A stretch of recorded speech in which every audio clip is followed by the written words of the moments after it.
La desaparición de Timothy James Pitson, un niño de 6 años, ha sido un misterio desde el 2011, que cuando la policía encontró a su madre sin vida, aparentemente por una lesión autoinfligida, junto con una nota que decía que su hijo estaba a salvo y bajo el cuidado de alguien, pero que nunca sería encontrado, despertó las alertas en toda una nación. El último recuerdo que tiene su padre de él es su hijo corriendo feliz a la escuela, un recuerdo que ha atesorado por más de 13 años. No le queda más que escribirle y dedicarle mensajes que tal vez nunca escuchará. Estimado Timothy, los años de separación han sido difíciles. Tengo muchas ganas de que nos reunamos. Hay cosas de tu joven vida de las que no he podido formar parte mientras estuviste desaparecido. El futuro es brillante y espero pasar tiempo contigo y poder conocer a mi hijo nuevamente. Hasta que te vuelva a ver, te ama, papá.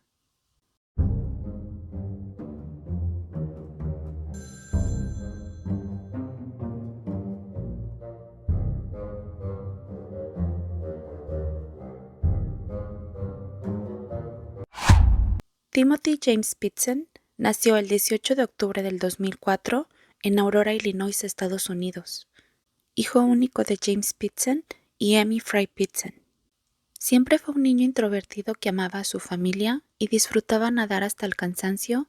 Además, le encantaban los carritos de juguete, tanto así que los coleccionaba. El 11 de mayo del 2011, su padre lo dejó en la escuela primaria Greenman alrededor de las 7:30 de la mañana para que asistiera a sus clases regulares del jardín infantil, sin saber que ese día comenzaría una pesadilla que lleva más de 13 años. Poco tiempo después de que Timothy fuera dejado en la escuela, su madre Amy mintió al personal acerca de una emergencia familiar urgente y a las 8:15 de la mañana sacó a su hijo de la escuela. La primera parada de Amy fue un taller mecánico aproximadamente a las 10 de la mañana. Dejó su auto y un empleado del taller llevó a Amy y a Timothy al zoológico de Brookfield, que era uno de los lugares favoritos de Timothy. Regresaron al taller alrededor de las 3 de la tarde y Amy recogió su auto. Luego pasaron la noche en el Key Lime Cover Resort en Gurnee, Illinois, alrededor de 1 hora de su casa en Aurora. El 12 de mayo se dirigió al Kalahari Resort en Wisconsin Dells. Las cámaras de seguridad mostraron que habían salido a las 10 de la mañana del día siguiente. Ese fue el último avistamiento conocido de Timothy. El 13 de mayo, Amy hizo varias llamadas telefónicas a miembros de su familia, incluidos su madre y su cuñado, a los que les decía que Timothy estaba a salvo y no corría ningún peligro con ella, que solo necesitaba pasar un tiempo con su hijo. Ese día, el que no recibió una llamada fue James, el padre de Timothy, que tenía casi 3 días tratando de comunicarse con ella. Desde que el 11 de mayo, solo unas horas después de dejar a Timothy en la escuela, fue a recogerlo a la hora de la salida, solo para que le comunicaran que Amy lo había sacado de la escuela esa mañana. Desde ese momento, había estado muy preocupado por su hijo y había tratado inútilmente de comunicarse con Amy, quien no le contestaba las llamadas. Con quien sí se comunicó Amy fue con el hermano mayor de James, y le dijo: Tim es mi hijo, puedo hacer lo que quiera con él, Timothy me pertenece. También Amy habló con otros familiares, les dijo que en 1 o 2 días estaría de regreso en casa, pero eso nunca pasó. Los familiares con los que Amy se comunicó dijeron haber escuchado a Timothy decirle a Amy que tenía hambre, aunque declararon que no se escuchaba preocupado. Fue la última vez que alguien escuchó la voz del pequeño.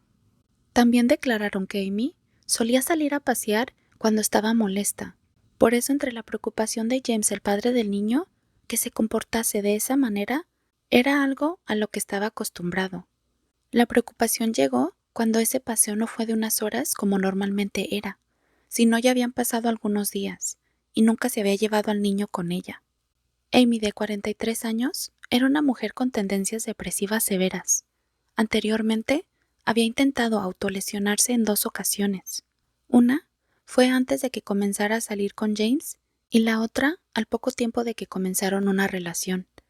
Eso intrigaba a la familia de qué estaría pasando por su mente y de por qué se habría llevado a Timothy con ella. James en un principio no sabía qué hacer. Llamó a su mamá y hermana para contarles lo que estaba pasando y ellas mismas creían que Amy regresaría a casa, que solo decidió salir de paseo con Timothy para despejar su mente. Pero cuando comenzaron a recibir algunos familiares llamadas de Amy, comenzaron a dudar si ésta tendría alguna intención de regresar a casa. Al parecer, ella ya no tenía planes de regresar al niño con su padre. Fue entonces que James fue al departamento de policía de Aurora y denunció la desaparición de su hijo.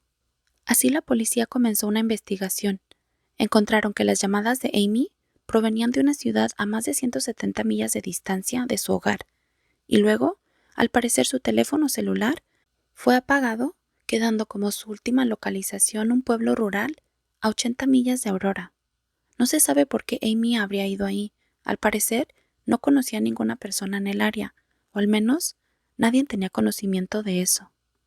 Pero también encontraron que no era la primera vez que ella iba a ese lugar. Ya había estado ahí 2 veces antes, en febrero y marzo. Ningún familiar sabía nada al respecto de esos viajes. Las autoridades comenzaron a hacer sus líneas de investigación. Creían que esos viajes tal vez fueron para explorar el área, ya fuese para hacer daño a su hijo y tener un lugar donde dejar el cuerpo, o que ésta estaba haciendo planes para entregar a su hijo a una persona desconocida. Sospechaban que tal vez había planeado una adopción ilegal. Los últimos avistamientos de Amy fueron alrededor de las 7 y 8 de la noche, algunas horas después de que su celular diera alguna señal de localización. Estos fueron en unas cámaras de seguridad en unas tiendas en Winnebago, Illinois, en las cuales compró hojas de papel, sobres y un lapicero. Timothy no se encontraba con ella. Luego, Amy se registró en un hotel que estaba situado alrededor de 1 hora de su hogar, donde horas después, su cuerpo ya sin vida fue localizado, con una nota al lado donde decía que su hijo Timothy estaba a salvo, pero que nunca lo encontrarían, que el niño se había quedado con unas personas que cuidarían de él. Amy también se disculpaba por el desastre que había creado. La policía fue notificada y al llegar al lugar comenzaron las investigaciones en la escena. Encontraron lo que Amy utilizaría para autolesionarse, pero faltaban evidencias, las cuales no fueron localizadas, como el celular de Amy y la ropa que llevaba puesta en las cámaras de seguridad, en las que fue vista solo unas horas antes de que su cuerpo fuera localizado. Cuando dentro de la investigación el auto de Amy fue inspeccionado, encontraron manchas rojas que pertenecían al ADN de Timothy. Algunos familiares testificaron que podrían ser de unas semanas atrás, ya que Timothy había tenido una hemorragia nasal. Esto despertó las alertas en la policía y comenzaron una búsqueda exhaustiva de Timothy, ya que les preocupaba su estado médico y su seguridad. La policía también estudió profundamente el vehículo y determinó que había estado estacionado recientemente en una zona de césped, cerca de una carretera y posible cerca de un arroyo. Habían encontrado restos de malezas y pasto debajo del parachoques trasero, pero no pudieron determinar exactamente si había salido de la carretera principal. Dentro de la investigación de la relación de pareja entre Amy y James, la policía encontró que llevaban años con problemas matrimoniales. James descubrió que Amy tenía comunicación por mensaje con uno de sus exmaridos. Esta había estado casada 3 veces, a lo cual James le puso un ultimátum, que decidiera entre él y su exmarido. Le dejó claro que si ella decidía dejarlo, él lucharía por la custodia de Timothy. Ella decidió quedarse con James. Aún así, los problemas matrimoniales persistieron. Amy le había confiado a algunos familiares que temía perder la custodia de Timothy. Tal vez ese fue uno de los motivos que la orillaron a llevarse al niño esa mañana del 11 de mayo. Esa misma mañana, la pareja tuvo una de sus habituales peleas. Aún así, James llevó a Amy al trabajo porque supuestamente su auto tenía problemas, pero eso no era verdad, ya que fue ese auto el que Amy utilizó para llevarse a Timothy. La policía había investigado la desaparición de Timothy durante semanas, cuando finalmente el caso fue quedando frío. No pudieron encontrar a Timothy y no tenían idea de si aún seguía con vida. En el 2013, el teléfono celular de Amy fue encontrado. La policía analizó el teléfono con la esperanza de que les proporcionara información pertinente sobre el caso, pero no pudieron obtener más pruebas del teléfono. Durante los años posteriores, supuestamente avistamientos de Timothy fueron reportados a las autoridades, como en el 2014, cuando una mujer reportó que había visto un niño el que ella creía se trataba de Timothy. Esto después de que se había publicado una foto de cómo se miraría Timothy para ese tiempo, que tendría alrededor de 10 años, pero la investigación y evidencias no llevaron a nada. El 3 de abril del 2019, residentes de Newport, Kentucky, reportaron a un adolescente que se encontraba aparentemente desorientado. Cuando la policía llegó, este se identificó como Timothy Pinson y que las personas que lo tenían privado de su libertad se encontraban en una habitación de un motel. Aunque al principio las autoridades tenían la esperanza de que el adolescente fuera en realidad Timothy, todo resultó ser un engaño. El día siguiente, la oficina del FBI declaró que el adolescente no era Timothy. El joven, que había dicho ser Timothy Pinson, era en realidad Brian Michael Riney, de 23 años, quien había estado en una institución correccional en Ohio. La familia de Timothy quedó devastada cuando se enteraron del engaño de Brian Riney. Fue increíblemente cruel hacerles pasar por la falsa esperanza de que habían encontrado a Timothy, y aún más cruel, darse cuenta de que todo era un engaño. James, el padre de Timothy, todavía mantiene la esperanza de poder reunirse con su hijo algún día. ¿Qué opinan de este caso? ¿Creen que Timothy aún sigue con vida? ¿Por qué creen que Amy llevó a su hijo a un viaje de días, llevándolo a parques acuáticos y de diversiones? ¿Creen que planeó visitar los lugares favoritos de su hijo para pasar los últimos días con él, ya que ella tenía planeado irse de este mundo y solo quería que su hijo se quedara con esos recuerdos y realmente lo dejó al cuidado de alguien? ¿O creen que también le quitó la vida a él antes de ella autolesionarse?